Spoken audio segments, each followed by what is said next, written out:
4th of July, happy 4th of July, happy 4th of July. Enjoy your cookout. New motion filed in the YSL RICO case as the trial remains on hold. Now, the new judge that's been assigned to the case that has to decide if Judge Ural Glanville remains on the case is already showing signs of biasness. I'm going to explain all that to you, being that she has worked with Judge Glanville since 2017 in the Atlanta Supreme Court.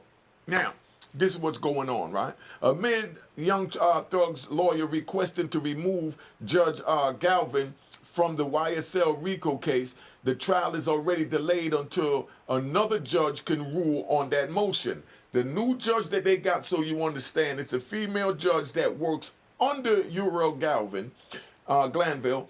So therefore, being that she works under him, you know that he's her boss. So picture her telling her boss, you wrong, you got to get off the case. That's why they just put in another emergency motion to take it out of the courtroom, being that he's the senior judge and he's making all these errors. You know they're not going to try and go against him. Let me give you a summary of what went down. Young Thug's RICO case has gone off the rails amid an allegation that a secret happened between Judge Glanville's prosecutors and the state's witness, Kenneth Copeland, a.k.a. YSL Little Woody, you know. Now, they had a private meeting with Little Woody, which you know about. They wasn't supposed to do that. They do that all the time, though. You know what I mean? They do that all the time. It's illegal, but they don't have cameras in the court. If they did this 30 years ago when I went to trial, I wouldn't have spent a day in jail. But this is the games they playing. Prior to the meeting, YSL Woody refused to testify, but he had a change of heart after allegedly sitting down with the judge and the prosecutor. The judge don't get involved in none of that. Let me explain to you what's going on. We're going to ride for me. I'm going to give y'all some lessons. So this might be a minute. Relax, relax. Now, check it out, Rob. Lady Justice, if you ever seen the picture of Lady Justice, she has blindfolds on and she's holding the scale out. You know what I mean? And to show that she's not biased and she can't see color, race, creed, or anything else, that she just, you know, biased. Not biased, you know what I mean. You know, she's supposed to be neutral. Now, right? When Young Thug's lawyer, Brian Steele, heard about the meeting, he immediately raised the issue and was ordered to serve 10 weekends in jail for not revealing the source of his information. All the judge cared about was the source of his information. Steele then moved to appeal his contempt charge that the judge gave him for not revealing his source of how he knew they had a secret meeting, and filed a motion to remove Judge Ural Glanville. You know what I mean? Now, what I respect about, you know, Brian Steele is when he got the sentence, he didn't panic. He didn't get his panties in a bunch. He said to the judge, well, let me serve my time with my client so we could work on the case together full time over the weekend. How much more gangster can you get than that? He definitely deserves a round of applause for that. So don't say he don't. Relax. Let me finish, right? Now, you know, let's move forward, right? The saga continues in the YSL RICO trial that has been ongoing against rapper Young Thug and his co-defendant since last year. This trial been going on a year. They told might take it until the end of this year or the next year. They don't know what's going on. Some of the defendants are seeking to have Chief Judge Ural Glanville, you know, recused. That means removed from the case, which has set, you know, the trial, right? As of, you know, last Monday. Now, everything is at a standstill, right? A Fulton County Superior Court judge is ordering the state to file a written response by Monday regarding the motions filed in the case, pushing for Glanville to be recused. Again, to me, means to get the hell off the case. Judge Rachel Cruz, right, however you pronounce it, you know what I mean, signed the order Tuesday, giving the state until July 8th to respond. This is what she said. She said, time is of the essence given that a jury trial is currently paused pending resolution of these recusal motions. The order from Cruzel said. That's what the judge said, right? She already came in sounding biased. You're saying that, you're putting in it, right? This is her statement that she put in it. She said that time is of the essence. A man's freedom is at the essence. How could you put a time on a man's freedom that's looking at life in prison? If that don't show biasness from the beginning, if you feel time is of the essence, you make your ruling fast. That's what you do. But she's pushing them to just put in anything because she's saying that either way he ain't going to get it. The current petition from Doug Weinstein had been assigned to Judge Belinda Edwards and asked for the recusal motion against Judge Glanville to be sent to another judge. They're trying to get it sent to another judge because all these judges they send it to, they all work under Glanville. So if they work under Glanville, they're not going to go against him. Now, peep this, right? Judge Edwards, right? This the new judge, the Belinda chick, so you know she black. Judge Edwards has been serving on the Superior Fulton Court since 2017, right? She been working there, right? Judge Glanville has also been serving since 2005. So he's a senior judge on, the Atlanta, Superior Fulton County Court, right? He's been there since 2005. She's been there since 2017. So they colleagues working hand in hand. Do you think the colleague is going to go against them? Let's just stop it. Both Glanville and Edwards have been serving together since 2017. They have been working together for 7 years. They've been working together. So you put in the comments if you think that a woman that works under the chief judge, that's been working under the chief judge for 7 years, is going to go against him. I'm making this real simple for y'all to understand, right?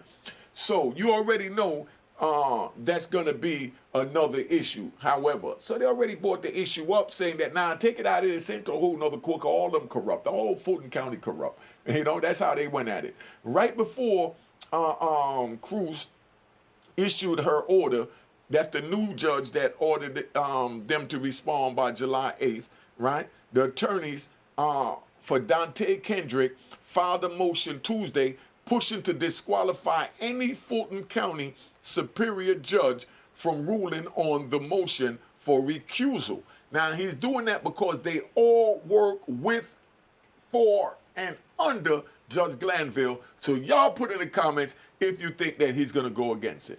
You know what I mean? Wherefore, right? Mr. Kendrick respectfully requests that Judge Cruz and any other judge within Fulton County recuse themselves from hearing Kendrick's motion on recusal and facilitate such actions as necessary to have the motion heard by the judge outside of Fulton County Superior Court. The motion from Kendrick's attorney read just like that. Now, you have the case motion I sent to you also, right? That's what he said. You got the case motion. Yeah, we got the damn motion. Of course, we got the motion. That's what we're dealing with. Some of the recent contention stems from a June 10th meeting that Young Thug's lawyers called unlawful between the courts and the prosecutors, including Kenneth Copeland, a sworn witness who was given immunity on June 7th. Now, in other words, you got a witness that was sworn in. He's still sworn in because once you go in and swear in, you're sworn in until the trial is over unless they tell you different. They never told him different, so he's still sworn in. So while he was still under oath, penalty, perjury, and going to jail if he lied, the judge, called him back to the chambers with the prosecutor to let him know just like this. I'm paraphrasing. Look here, you little rat bastard. Stop the crap. You know you're a rat. You know you can't go to jail. I can keep your black ass in jail. I can keep your black ass in jail until the trial is over, until all 16 co-defendants go to trial. So it's on you what you want to do, Mr. Woody the Rat. That's what the judge told him, So Woody said, man, okay, I testify, but I'm going to lie. You know what I mean? He said, what do you mean you're going to lie? He said, everything in my mouth has been a lie since I've been born. I've been a liar. I was born a liar, raised a liar, would die a liar. And they said, we don't care, just testify and tell some lies. This is how the trial is going. They said, just go ahead and testify. The man, told him straight up, I've been lying. I'm going to continue to lie, and I'm going to die a liar. And they had the nerve to tell him to go ahead. Attorneys for Kendrick previously stated they were not provided notice of the meeting, and added that they were in the dark. They was in the dark because they didn't tell him crap. They didn't want him at the meeting because they would have messed up everything, and the judge couldn't have told Woody just like he told him, look here, you little rat bastard, you work for us now. If you don't do what you said, we're going to take everything you said against you, give you a whole bunch of new charges, and put you in the cell with Young Thug. You know what I mean? And, make sure we put you on a YSL range so that they can maul you alive. This is what they threatened with all this behind the scenes, just to, give it to you raw what goes down. Multiple attorneys for the defense called Glanville biased and wanted another judge assigned to the case and for any further meetings and transcripts from those meetings to be disclosed, right? But Glanville is saying, first he said, I'm not going to even give you the transcripts because you ain't tell me who told you. Was it illegal? You know what I mean? That's irrelevant. Who told you?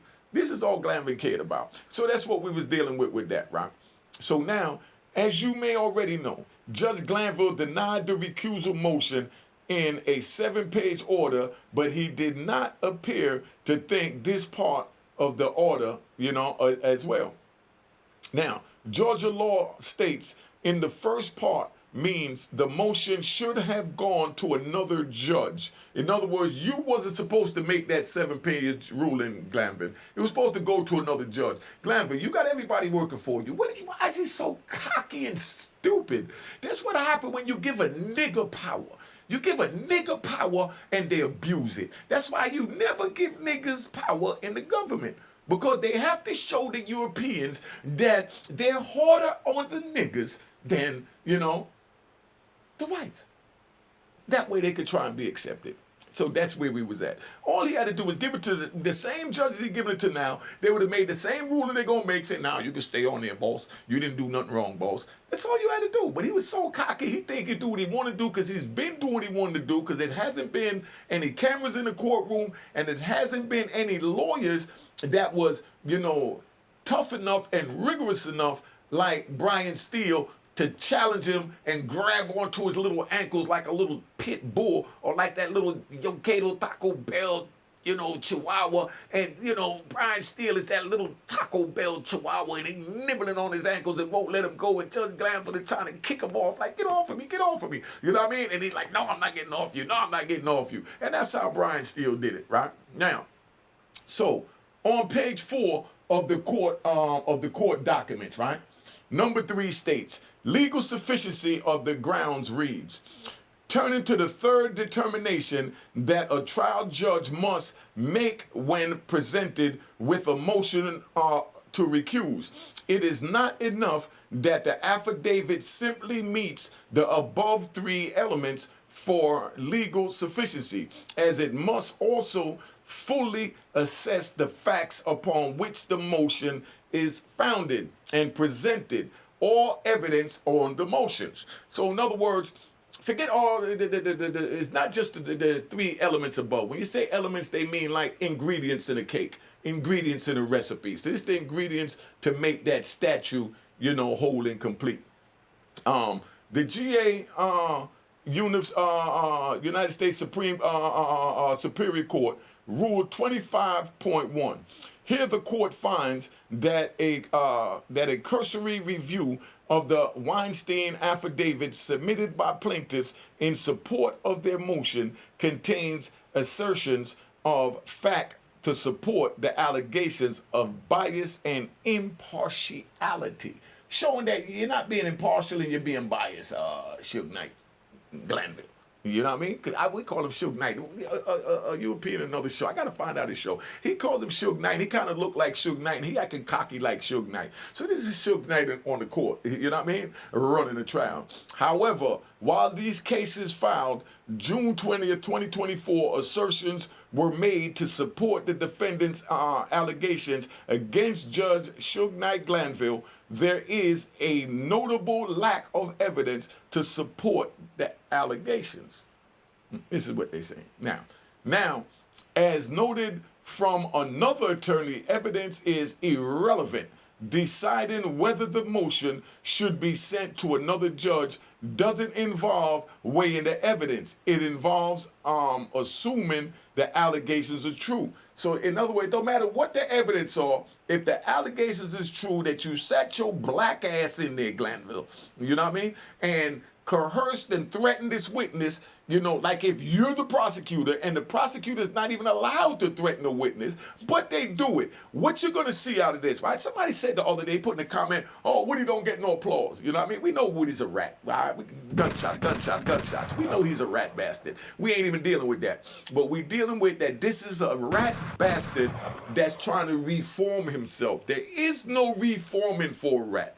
But this is what it looks like when a rat try and reform himself, and now he's going back to being Woody the gangster from the street. But after he don't gave him all this information, all that don't add up to nothing, Woody, you're trapped. You know what I mean? But I love the fact that at least you telling it like it is, that you've been lying, you lied to get out the police station, you lied to get out the police car, you're lying now to get out of testifying, you're lying now to get out of the grip of Glanville and the prosecutors. And you understand? You know, Woody's going hard. Woody's exposing to the world what happens in the United States federal court throughout the 52 states, not just in Fulton County. Don't get caught up that that's what happened in Fulton County. Talk to any one of my comrades. This is the way they proceed when they take us to trial, and that's why we can't win, because the judge is on the prosecution side. I knew I was going to blow trial. I knew I was going to blow trial. I knew I was going to get life sentence, and they turned around. I knew it, right? When they turned around and said, oh, we're bringing a new judge up for you. We're giving you a new judge. That he's a black man. A black man? I don't need a nigga to judge me. Niggas ain't never judged me proper because they don't know me. You know what I mean? So they brings a nigga up, right? And they brings him up, and now they saying that you got a black judge. So they turned around and said, okay, I had a Jamaican lawyer come out of Brooklyn, cost me over $100,000, right? He comes down there and do his thing, but they tell him he can't represent me, you know, because he's not licensed in Virginia. So I had to get a lawyer in Virginia. I knew I was going to blow trial, so I wasn't going to pay another $50,000, $60,000 to get a local lawyer that I know was going to work with the prosecutor. And whether he worked with him or not, I knew they was railroading me and I was going to get life in prison. So I said, let me save my money for the appeal so I could come out 26 years later and do YouTube for you dudes. You know what I mean? So what happened is the lawyer turns around and they gives me a black female lawyer to handle my RICO case, my CCE, continual criminal enterprise case. A black woman that never tried a criminal case in her life, and she wasn't even a criminal attorney. The judge the lawyer they gave me, so you understand, the lawyer they gave me was a female, right? A black female that did divorce cases. And they got to try the most powerful case in the United States, which is the CCE. Gunshots, gunshots, gunshots to them rat bastards. That's how they play. If you're not ratting, they turn against you. So this is what they did. So they gave me a black judge, a black lawyer, and then they went out and got an old Cuban prosecutor, and they did all that. Let me ride and tell you why. You know, let me ride and tell you why. Sit back, let me ride, damn it. You don't like it, get the hell off the channel. If not, sit back and get these jewels. Now, so you understand how this thing works. Right? The trial before me was my man out of Brooklyn. They had a crazy case where they said that they tortured somebody, took electrical wire, put them in a tub and, you know, plugged the wire in, cut the end of the iron and used the two electrical parts. And, you know, they tortured them to find out where their money was because they stole some money and didn't give it to them. So they tortured them with the electric wires all in their genitals and everywhere else. Then they allegedly wrapped them up in a blanket and allegedly, you know, put them in a trunk and boop, sent them out to pasture. You know what I mean? Y'all can feel bad that I ain't got no sympathy for them because they was rat bastards, and I got no sympathy for rat bastards. Just keeping it 100. They entered the game. They stole from the dude. This is what happened when you steal from a dude when you enter the game. That's why I tell y'all, don't enter the game, because it's real. You steal a man money, he got a right to do whatever he want to do to you, and Unique Mecca Audio not going to feel sorry for you, because I'm telling you, don't get involved in the street. Don't get involved in none of that. All right. So now, when they went to trial, even after all that horrendous stuff, as they call it, went down, because I hate the flip flop wearing in public, rat bastards. Got to get them gunshots. Bang, bang, bang, bang. You know what I mean? So now I'm on a roll. Let me roll now. I'm feeling it. So check it out. So now, after the trial, they found them guilty of the case, but they found them not guilty of the death penalty. And I'm coming right behind them with another major case that had death penalty connected to my case. So they're like, whoa. You know what I mean? So that's when they went and got the black judge. They brought an old nigga up from the civil court. Say, hey, nigga, you're going to be judge. We're going to railroad the nigga so you ain't got to do nothing. You'll learn as you go along. So they brings him up. Then they get a black female divorce attorney. They bring that little hooker up. You know what I mean? Then they turn around and get a old Cuban refugee that came over on a boat and now he thinks he's American. They bring him up. So now we got a black judge, a black prosecutor, a black judge, black lawyer, female, but they got to break it up to be biased because that was during the Democratic era. And then they turn around and gave me a Cuban prosecutor. So now we got a black man, a black woman, and a Cuban, trying my case. How do I win this when they're all trying to be white? They're trying to prove they're white. So they're just trying to get a conviction. They're not trying to hear no evidence and see what justice is. They want to give me their justice, which was hanging me by the nuts. So now, right, they asked them, all right, I'm still riding, remember. We still riding. They asked the jury afterwards, they tortured those people and took electrical wires and and electrocuted all of them in their genitals and wrapped them up and set them afire and put them in the trunk, and you didn't find them guilty, of the death penalty? And you know what those Europeans said?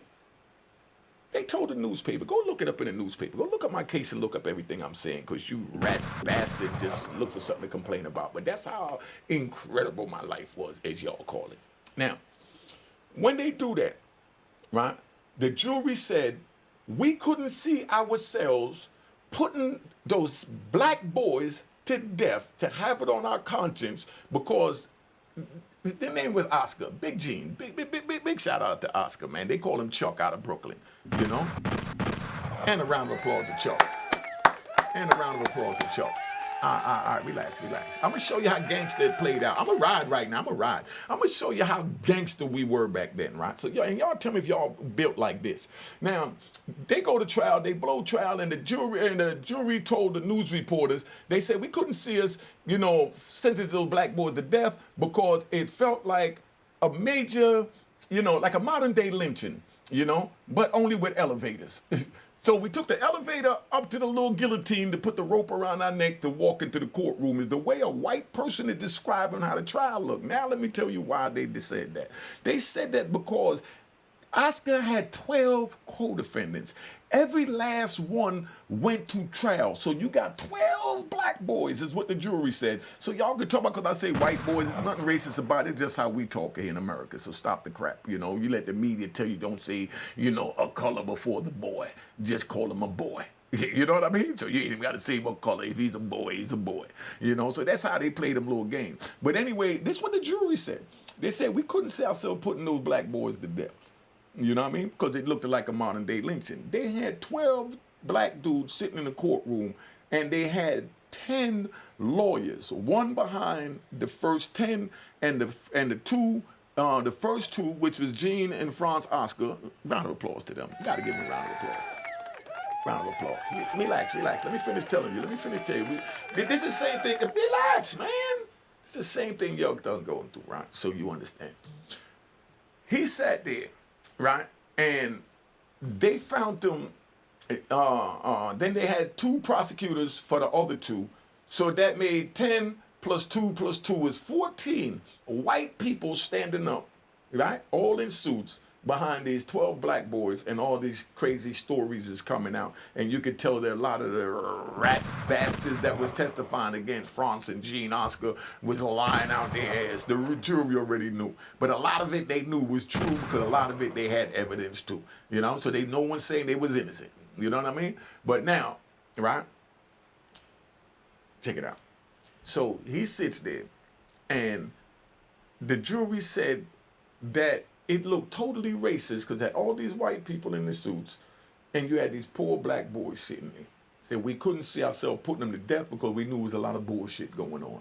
So many words. I added the bullshit. But this is what they said. You know what I mean? So they got spared the death penalty. So now here comes my trial following. That was in like March, and my trial was in June 1994. So yes, go look it up. June 1994. Look up my trial down there in Virginia. Everything is stamped, so y'all can talk all the crap you want. You know what I mean? So now you got that going on, right? So I come up behind them. So that's when they decide to say, "Damn, they said it looked racist. So let me give them a black judge, a black female attorney, and a Cuban prosecutor, and that'll cover the rainbow, that we're not racist." But they didn't count on my paid lawyer out of New York that came down and ate their ass alive. But this is why France and Gene Oscar gets a round of applause. Let me tell you why they get a round of applause. All right, relax. This how gangster it is. And y'all watching this, tell me if y'all would live like this. They just blew trial and got life in jail. You know, like maybe 10 of them. But France and Gene, the two kingpins, they got life in jail.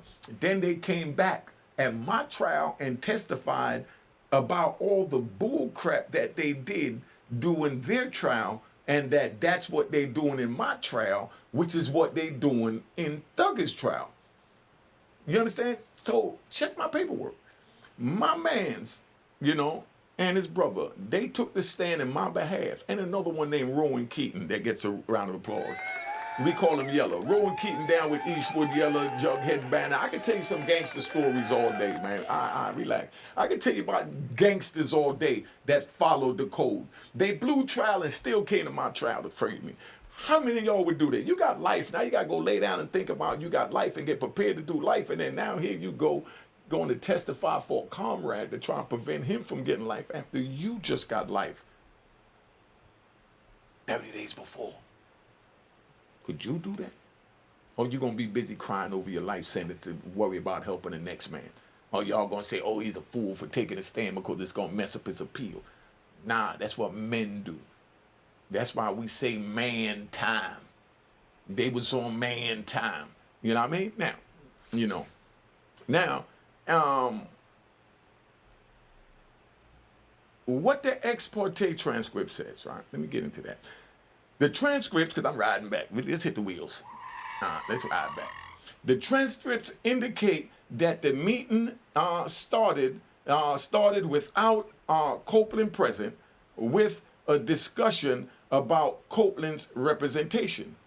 That's what the ex parte, meaning the meeting that they had, that the judge is saying wasn't that serious when we talking about a dude that sworn in, known rat, refusing a rat, about to blow the case up by not testifying. They don't know he just blew the case up by them putting him on. Woody became the greatest rat bastard witness ever in the United States. They got the 50 best clips of Woody on YouTube. Woody didn't expect this. That's why Woody said, you ruined my life, man. Everybody that got something to do with this trial, they ruined their life because that's how bad they want Thugger. But there's a camera in the courtroom and a pit bull like Brian Steele in the courtroom. So he's not going for it. You know what I mean? Now, it appears that Copeland's lawyer, Jonathan Melnick, wanted to be discharged if Copeland agreed to testify, and the lawyer, Kyla Bumpus, didn't feel prepared to step in. So in other words, his lawyer said, nigga, you's a fool. You know what I mean? You going up there rapping for these motherfuckers. You know what they going to do to you? And if you go up there and testify, all you going to do is put yourself in a world of trouble. You open yourself up to get a whole bunch of new cases, and then you're going to say that I'm the one that did it. You're going to file ineffective assistance on me and try and get me and my license taken away because you wanted to be a rat bastard and go up on the stand when I'm telling you don't get involved in the case, and I can get you out of going involved in the case. So his lawyer said, nah, I'm stepping off. You know what I mean? And then they tried to stick this black chick up that they said had something going on with Woody, allegedly, Miss Bumpers. She kind of cute, She wasn't wearing nothing provocative in the courtroom. Yeah, so you couldn't really see it, but she was a little cute. Right, so check it out. So after Copeland was brought into the meeting, he immediately said that he had never been truthful a day in his life and didn't comprehend what was going on. The law says if someone says that, you can't use them as a witness, and if they can't comprehend, they can't stand trial. They can't even stand as a witness. You know what I mean? This is how he went out. Now, at that point, the prosecutor, right, Simone Hilton, told Copeland that she understood some of his concerns were about potential criminal liability, meaning him getting charged, which is why he has immunity, both federal and state. So they saying they gave him immunity as federal and state. You notice they brought the federal in there? Because that means that they're going to try and bring old Young Thug into the federal court once he beat it in the state court. The man sit through all this for a year, 2 years, and he think he's free, come home, have a good party, and then he go to feds drop an indictment. They might not even let him come home for the party. They might drop the indictment before it's over. Y'all say, how could they charge him when he just beat it in the state? Because that's the state, and the feds is the godfather. And they could use everything that went on, you know what I mean, even if he was convicted of it, to try him with something else and then use them as what they call overt acts. Overt acts is acts that further the means of the conspiracy to get to the end goal. See how y'all learning jewels in here? I've been on here a minute too. How long? This is kind of long. I've been on here 30 minutes already, but I'm riding because y'all really need this, right? She then said, literally, Judge, you might want to close your ears. Listen, she said, right? The prosecutor told the judge, you might want to close your ears if you confess to a murder on the stand, right? This is what she asked Woody after she told the judge, close your ears, Judge, we don't need you to hear this. This is all in the transcript they say, right? Said, if you confess, right, to a murder, little Woody, on the stand, if we don't have any other independent evidence outside of what you say on the stand, you are immune from prosecution for what you say in court. So what she's telling them is, you could go up there and lie about a murder. We can't charge you. We're not going to charge you. So go up there and lie and say that you did the murder for Young Thug or with Young Thug or whatever, because as long as there's no, you know what I mean, independent evidence to go with that, and we're not going to look for any, we're going to let you go. So that was their way of telling them, go up there and burn a nigga. Burn your comrade. Show them you're a good rat bastard for the team. So Copeland also asks if murder has a statute of limitation. This is what Little Woody asked. Now he's actually having the dialogue with these people. I refused to talk to my prosecutor during my proceeding. I never said one word to him. I fired 3 lawyers for even trying to bring me a word that he said to me. Did you hear what I just said? I fired 3 lawyers for trying to bring me a message from the prosecutor. Take me to trial. Let me blow. Let me go up to Lewisburg and let me fight my case and try and get out before I die. That's where my mindset was at. Because I was on man time. All right? Now he asks if there's a statute of limitation, right? Now, what's the name? Hilton replied, but if you didn't do it, I can't charge you with something you didn't do because I don't have any other evidence but you saying it. So she's really telling them, go up there and say what you want about Young Thug to get this conviction. We're not going to look for no evidence to go with it, so we can't charge you. So you can lie and say that Young Thug committed the murder. This is the games that they playing. This is how serious it is. I'm making fun of it, but this is how serious it is. And I laughed then too. I was getting ready to say that, it wasn't funny then. Now it was funny then, because I'm like, man, these crackers is really burnt out. This is how they taking our lives from us. And I got caught up in this trick bag. I got to get out of here and warn my people. You know what that's like? Let me ride. That's like when the slave ships came to Africa, because that's all these courtrooms is slave ships. That's like when the slave ship came to Africa and they told us that they had silk, material on the ship and beautiful exotic women and, and all kinds of technology. And, we went on the ship to see this because we nosy niggas. You know what I mean? And the ones that didn't go, that was hard-headed, tough niggas, they hit them in the head. Boop. You know what I mean? And dragged them on the ship. Now, imagine if one of those that they brought on the ship escaped and came back amongst the tribe to tell them, don't go on that ship. It's a setup. And that's what I'm here to tell you. Don't get set up. Don't go on the street. Don't come off the ports. They're gonna set you up and take your freedom. The same as the slaves told them, don't go on the ship. They're going to take you to America and make you a slave. You see what I'm saying? It's the same thing.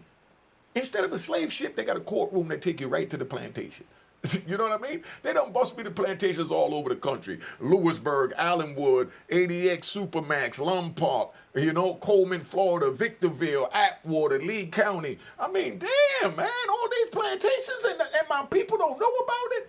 I got to get out of here so I can warn my people. That's what was on my mind. That's all that was on my mind.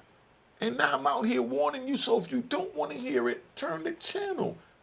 They put us in chains, the same as they did during slavery. It's no different.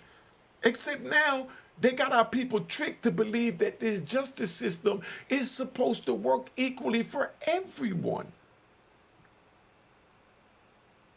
But they crossed their bounds when they went and got the ex-president. So now his team is exposing Fulton County, which is really exposing the whole Justice Department, because he even said it. All of them is corrupt. They got an old saying that you could indict a ham sandwich. So then they tell me, oh, we're holding grand jury on Diddy. We holding grand jury on this. If you're holding grand jury, you're going to get a conviction because there's no lawyer in there to defend, the defendant or Diddy or, or Woody or anybody else. It's just the prosecution and the judge, like this secret ex parte hearing they had. And that's where they coerce the people to say whatever they want. And then when it's time to go to trial, they don't want to give you the transcript from the grand jury proceeding. So you don't know what they said, in the grand jury, because they know that they made them go up there and lie and say anything they needed and walk them through the script to get the conviction. Y'all paying attention? If y'all still want to go on the street after hearing this, y'all got to be the dumbest niggas I know. You know what I mean? And I know y'all ain't dumb niggas, so pay attention. You know what I mean? Now, Copeland also, like I said, he asked about, if there's statute of limitation on it, and she replied that bull crap. Then Halen repeatedly told Copeland that the state does not want him in jail and wants him to be able to purge himself of the contempt charge by testifying. You understand? That they wanted him to be able to purge himself of the contempt charge, by testifying. In other words, get yourself out of the contempt charge by just going up there and testify. We don't want to lock you up. We just want you to go up there and we're going to drop the contempt charge. That's the same way they tried to get Brian Steele to flip. Even a lawyer didn't flip. And this gangster, so-called gangster flip, I don't understand this. Then Hilton also told Copeland that whatever his truth is, you heard this? This the prosecutor talking to the witness that they're trying to get to testify, right? Or should I say the rat bastard they're trying to get to testify? She said, right? She told him, Copeland, whatever your truth is, that's your truth, and they know what he said before, but don't know what he will say on the stand. In other words, they know what he's told them before in order to get this conviction on his homie. But they don't know what he's going to say now because he's a little bit out of control. He's angry because he's seeing that he made the wrong choice. And, Now, however, pleading the fifth again, right, will keep you in custody. So they let him know on that Monday when, Suge Knight Glanville was in the back. He said, look here, nigga. If you go out there and plead the fifth one more time, I'm going to lock your black ass up until this trial is over, and then I'm going to keep you locked up until after the other 16 co-defendants or whatever go to trial. So you already know you're scared to go to jail. So stop this tough guy crap.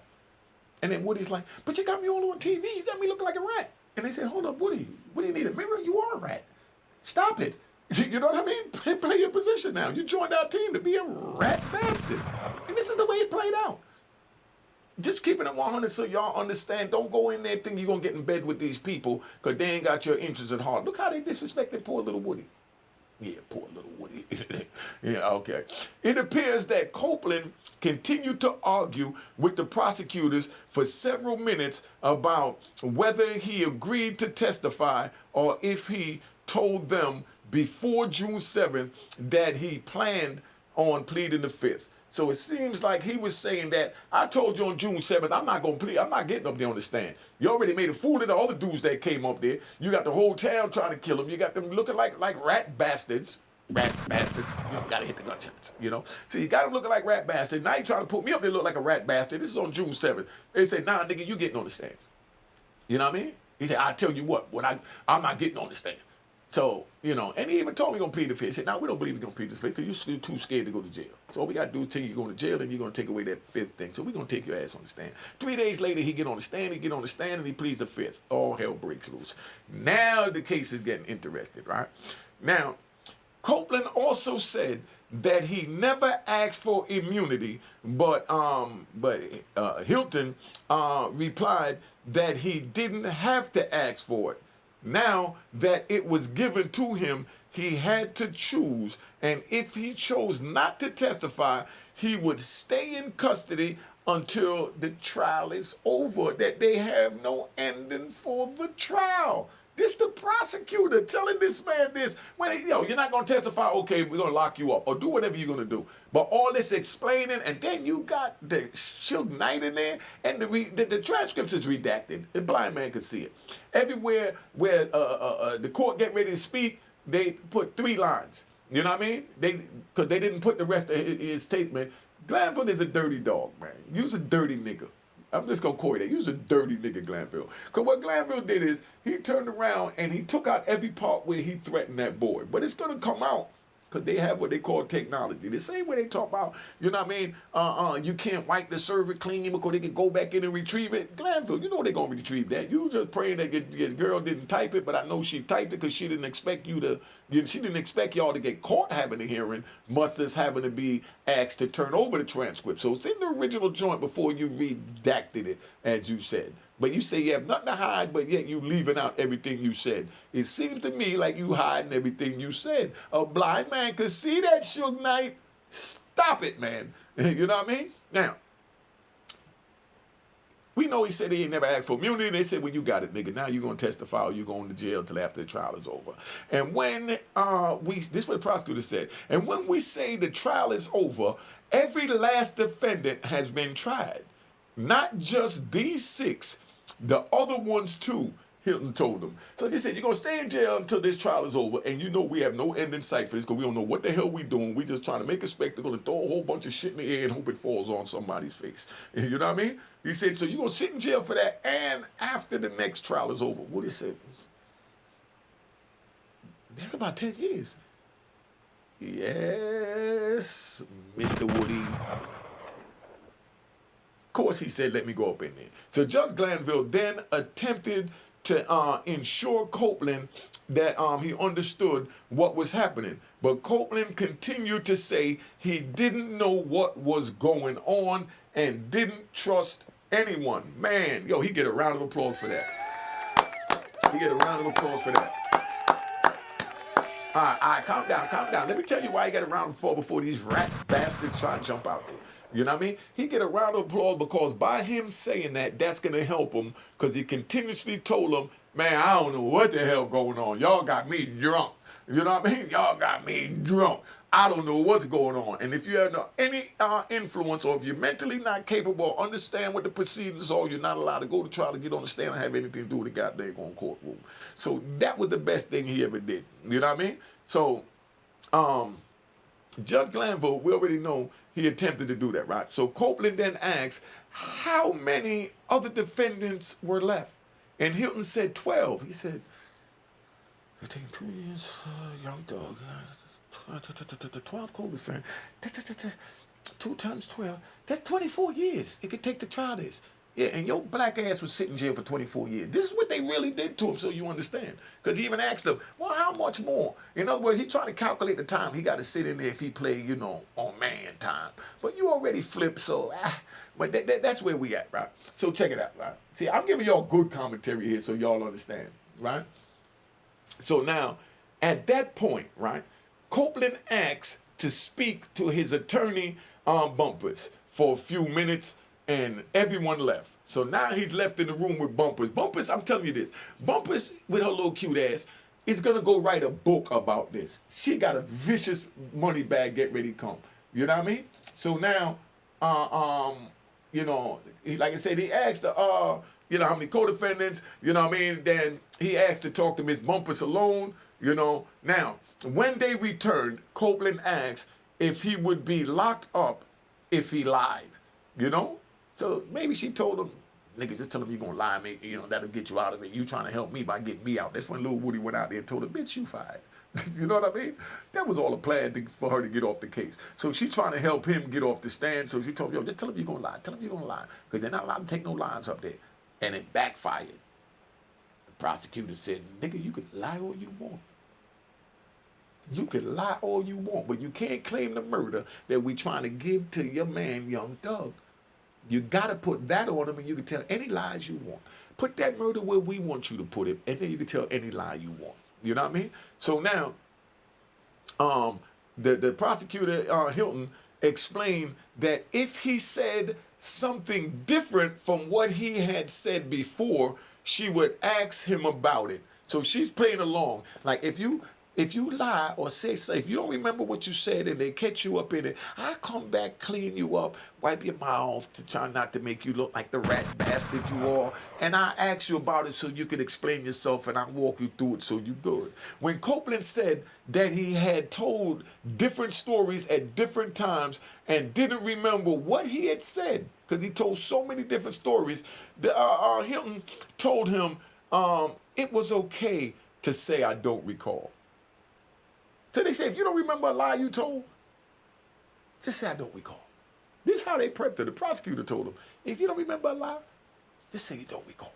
You know, so that's why he was up there saying, I don't recall, right? So now, the transcripts indicate that Copeland was still concerned he would be locked up again and continue to argue with the prosecutors about what would happen if he lied on the stand or refused to answer questions. Did you hear that? The transcript, this is what it says in the transcript, right? It said that Copeland was still concerned he would be locked up again and continued to argue with the prosecutors about what would happen if he lied on the stand or refused to answer the questions. Because Bumpers told him, tell him you're going to lie, they're going to let you out. They said, nah, nigga, you could lie. Judge Ural Glanville, right, once again interjected and attempted to explain to Copeland that he had been given immunity and could only be sent to jail if he refused to testify or committed perjury. So what the hell is all them lies? They not perjury? That's why they told him, right? So they wouldn't get, they're trying to help him. Say, we ain't gonna get you for perjury if you just say you don't recall. But if you don't remember something and you say something different, then they could get you for perjury. So just say you don't recall little Woody. Come here, let me give you a hug. And they gave him a little hug, right? The meaning of perjury was also explained to Copeland. Hilton continued to tell Copeland that as long as he testified, he wouldn't be locked up. He said, as long as you go in and testify, even if you lie, nigga, you ain't gonna get locked up. At one point, she told Copeland that if he just answered the questions, he could go home and be with his baby for her birthday, right? She has dogs delivered their babies, right? See his dogs deliver, their babies and talk to their nephews. Now, after a few more minutes of back and forth between Copeland and the prosecutors, right, with Bumpers occasionally asking questions on behalf of Copeland, right, that's his lawyer, Bumpers, Copeland finally agreed to testify after another brief private conversation with Bumpers. Bumpers got all the answers to what went on in there. And that's why the judge said, I think I know who dined me out. But I want you to say it so I can get in this nigga bitch's ass. Because she acting like she's not one of us. Like she's forgetting that she's a European now. No, she remembers she's still a nigga trying to look out for niggas. So she tried to look out for the nigga Woody. Just keeping it 100, Now, right, before going into the courtroom, there was a brief discussion about finding Copeland something to wear besides his jail clothes, right? So in other words, they want to give him something to wear besides his jail clothes so that he don't look like, like he locked up and they forced him to testify. So now they're going to not only clean him up, wipe his mouth, from all the shit he talking, and, now they're going to dress him up and take him in the courtroom so he look good for the jury. But he instead, right, but he insisted, but instead he insisted on wearing them to court so that people could see what the state did to him. Yo, that's a smart rat. That's a smart rat. Yo, that man said, right, let me ride. Cause you ain't riding to me. I just been dealing with the case. Let me ride with this, right? Let me ride. When I was going to trial, right, they had me on a kingpin charge for selling millions. You know, so now I'm playing dead broke. I ain't got a pot to piss in. You know what I mean? Say, yeah, well, you just got a lawyer for over 100-something thousand. You know, I gave him a couple of calls. I did a couple of things. You know, I made some moves. You know what I mean? Okay, but check it out. Like, this is what they told me, right? This is what they told my black ass, right? Now, they told me I had to get a suit to wear during the trial. I told the judge straight like this, check my transcript. I said, nigga, you want me to wear a suit, you get me a suit. I can't afford a suit. He said, oh, no, but you're a kingpin being charged again. I said, no, I'm being accused of being a kingpin because I haven't been tried and found guilty of a jury of my peer yet, and I don't have a suit. So the judge said, okay, somebody run over to the Salvation Army and get him a suit. I said, I would never wear nothing from the Salvation Army. They said, oh, so you are a kingpin. I said, nah, this I'm not going to put on some old European shit from down here in West Bubblefuck, Virginia, somewhere down here in Norfolk. You know what I mean? So the judge, right, got to a female that was there, you know, on my support for the trial and told her to go buy me a pair of khaki pants and a white shirt. And she went, I ain't gonna say nothing bad about it, but she went and did it. So they brought it back. The lawyer said, look, just put it on so we can get this shit over with. You know, these crackers gonna railroad you and you going to jail anyway. So let's speed this up so you can start working on getting out. I'm gonna get enough errors they do so we can go back on appeal. The same as Brian Steele is gonna go back on appeal on 99% of this crap they did during this trial that this judge done denied. So you understand. So they told me I had to wear a suit. They wanted to clean me. I said, nah, I ain't gonna wear no suit. You know what I mean? The girl said, yo, I know he ain't gonna wear no suit, so I'm not gonna buy him a suit. She bought me a little polo shirt and a pair of khaki pants, and they had me go up in that joint with that so that they wouldn't know that I was in prison with an orange jumpsuit. But Woody's smart ass told them, no, I'm going out there with this blue jumpsuit so they know what y'all did to me, that y'all put me in jail. I don't want them to forget that y'all put me in jail to force me to testify. That was smart, Woody. Because that'll help you when they're going to try and get that black ass for that perjury, because they're going to lock your ass up after this trial. Don't get it twisted. They're going to lock that up after this trial. Now, right? So he said he wanted to wear the jail clothes, right? He insisted on wearing, them to court so everybody could see what he's doing. Now, there was no mention of Donovan Thomas murder, right? No mention of Donovan Thomas murder. Let's cap out with that, right?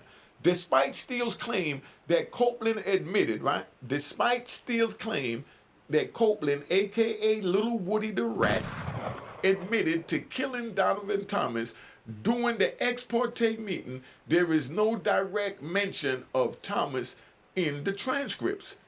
So that's what he's saying. Hold up. Y'all said that y'all had a whole conversation with him saying that he's the one that killed him. You said if he said that, you're going to charge him. But it's nowhere in the transcripts that you gave me and said happened at the hearing when you said yourself that, he mentioned about he's the one that killed Donovan Thomas. And if he say that they will charge him for that. But he could go up there and lie all he want. Do y'all understand the words that are coming out my mouth? I'm making this big and simple. And just for you rat bastard and say, oh, he used the word nigga. Look, right? I'm talking to the young people that's in the street that use the word niggas. Now, you citizens, nothing against you, because I'm trying to be a citizen too. Now, you citizens, fall back and let me talk to my niggas on the street to try and prevent them from winding up in one of these racist slave ship courtrooms.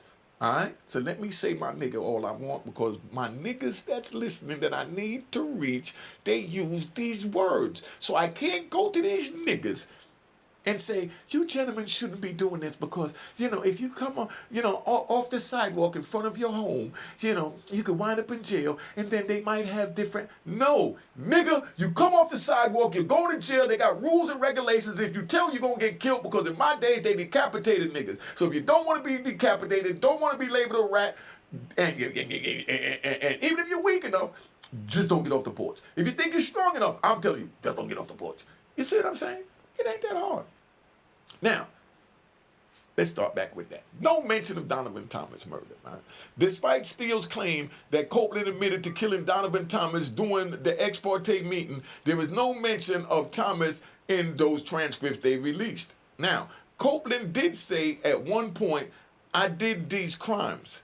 I'm telling you that. He said, I did these crimes. I'm telling you that. However, when Bumpers asked him if he wanted to say something on the stand, Copeland didn't respond. All right? During Steele's opening statement in November, he said that Copeland had asked Williams, Young Thug, to rent the car used in the murder of Donovan Thomas. Did you hear that? During Steele's opening statement at the very beginning of the trial last November, he said that Copeland had asked Williams, a.k.a. Young Thug, to rent the car that was used to murder Donovan Thomas. But did Williams know that he was going to kill him with the car? No. And that's what their defense is. The nigga rented the car. The nigga decided to do whatever he did that. But they told little Woody the rat. They said, look, if you say that you rented that you had Thugger rent the car for you so that you could go kill Donovan Thomas for Thugger, we won't charge you with it. But Woody tricked him and said, nah, I'm going to tell him I did it. For me. And they said, nah, nigga, if you do that, we're going to charge you with the murder. Only way to not get charged with the murder is you put that shit on Young Thug. That's why we brought you in here. That's why we gave you immunity. You know what I mean? Doing Steele, that was his opening statement. Copeland allegedly told Williams he needed it to get his family out of harm's way, and Williams reportedly rented the cars for his friend in need. You see what I'm saying? So Copeland, who's little Woody, told Williams, who's Thugger, I need you to rent me this car because I got to get my family out of harm's way. And Thugger, being a loyal friend, went ahead and rented it for him in his name. And then whatever happened, allegedly, little Woody went and something happened with the car. Now they're trying to bring it back to Thugger and wanted Woody to put that with it in order to get out of jail. Now, Copeland was never indicted connected to Thomas. Common sense, why? Because he agreed to put it on Thugger. And now he can't do it because he don't see Thugger sitting there like the man he is. Y'all don't. I'm gonna do a whole video on Thug's mind state and his man time. You know? Because he's sitting there like a straight G, putting up with a whole lot. That'll break 99% of y'all to go through what that man going through. Now, Shannon Stillwell and DeMonte R. Kendrick, who are on trial with Williams, along with other defendants not yet on trial, have been charged with this murder. They've been charged with the murder that little Woody said to him, I'm going to blow your case up and say, I did the murder, you scumbags. Y'all done ruined my life. Yo, Woody, they ruined your life, dog. And I'm telling all y'all on the street, don't go on the street, don't get involved in crime, because when you get picked up and you show your real colors and you want to flip and you want to testify and you think that these people is on your side, this is what they're going to do to you. Always remember little Woody. Always remember little Woody. Okay? Now, so that's where it's going on with that. So that's where I'm at with it. I done been talking, what is this? 58 minutes. I got 2 more minutes to tap out. Make sure you subscribe if you're not subscribed. Make sure you hit that notification bell if you subscribe. Make sure you hit the notification bell when you do subscribe if you're not subscribed. And make sure you cop the book of Rowan Harlem at rowanharlem.com. And my Cash App is on the screen. Make sure you hit the logo and it says it was created in 2020. Show a nigga some love for giving you these jewels. You know what I mean? With a twist. Let's get this going. All right? Cheers, cheers, toast the crime, toast the crime, the crime, the crime, the crime.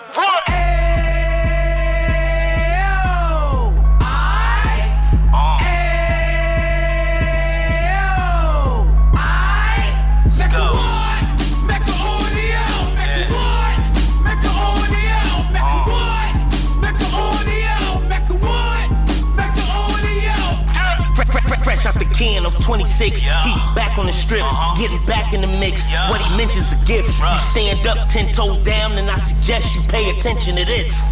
Take a little gully posse and put it in Harlem. He cut from the bottom, came up from the bottom. Drop the book, you should go and get it. The Instagram page and the YouTube, you could go and visit. Then you could consider yourself LinkedIn. Sit front row and get Jews from a kingpin. How he went through it, so you ain't gotta go do it. To not pay attention would be stupid. Talking about a man that probably put your grandfather on. Probably the reason that him and your grams got along. A man that generated millions on the block, did his time, never squilling to the cops, Mecca audio.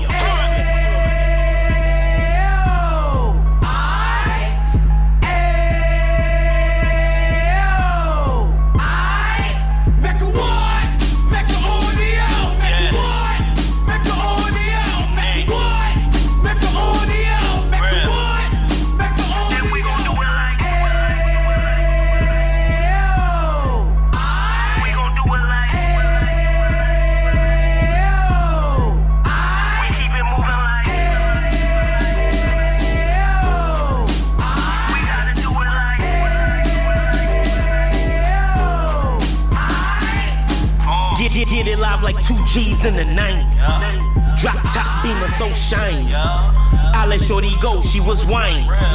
Treat her like my past, she behind me. Spend a couple bands on the Dapper Dan. You be back again, getting green like a Packers fan. No cap, it's a raw in Uptown. Baby horn Uptown, Dominican bust downs. Now we on the positive, we got a lot to give. Now he trying to stop the kids from being inoperative. So take heed, homie, lend it air. He started in Uptown, he gon' finish there. But now it ain't about selling drugs, buying cars. It's about buying property to make the community yard. So we can give back to the youth them. Cause they the truth them. And bless up to all the rude men.